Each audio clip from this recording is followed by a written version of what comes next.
Was it meaningful that there was suddenly a report on the NFL's official network Friday night that more than the Dallas Cowboys may be interested in Thomas, as the Seahawks cut their roster from 90 players to 53 by 1 p.m. Saturday? One player they don't have to do anything about is holdout free safety Earl Thomas. Thomas remains on a reserve, did not report list and does not count against roster limits, and he can stay there until he shows up. The Seahawks appear totally fine with that idea of knowing that Thomas has to report by at least the 10th week, but maybe a little earlier, if he wants to avoid having his contract toll, meaning he'd still be under contract to Seattle in 2019. What also doesn't appear to be happening are any contract talks between Thomas and the Seahawks, each appearing firm in their positions at the moment. Thomas not wanting to report until he has a new contract, the Seahawks not wanting to give him one. That has been the indication from the Seahawks and other sources for a long time, that there are no talks and no plans for any, and was reiterated in an NFL Network report Friday night in which it was stated that there are no talks between the two sides and no sense of urgency for there to be any. The NFL Network report, however, also stated that multiple teams have approached the Seahawks about a possible trade for Thomas, but that so far none have offered Seattle's asking price, which has been thought to be at least a second-round draft choice.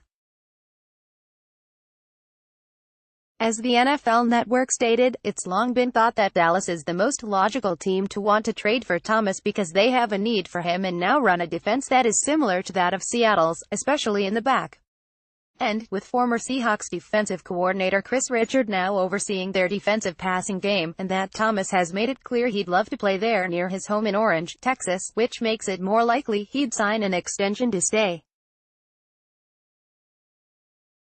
Any team trading for Thomas will want assurance he will be more than a one-season rental if they are going to give up much for him. Teams could be given the chance to negotiate with him ahead of time. That other teams would approach the Seahawks shouldn't surprise anyone and probably isn't even really news. It's hard to imagine other teams haven't at least called the Seahawks just to see what the situation is. Maybe more interesting is the timing of the report, coming as it is on a weekend when trades are more common, with teams having to pair their rosters and getting their best sense yet of what they will have in 2018.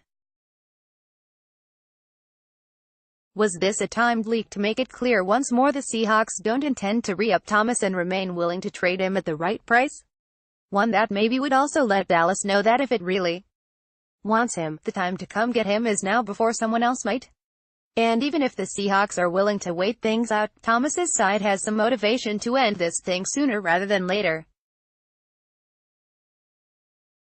He's racked up more than $1.5 million potential fines so far, missing mandatory minicamp and all of the preseason. But those are discretionary, and even if they are likely to be enforced by the Seahawks, Thomas might still think there is a way out of some of those. That changes now. Players have to be on the 53-man roster to get paid during the regular season, and for Thomas that means giving up $500,000 for every game he sits out. From here on out, Thomas would get paid if he reports anytime by the Saturday before the Sept. 9 opener at Denver, when the final roster has to be set.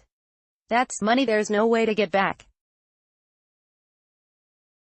Thomas may be willing to lose some money to make a point.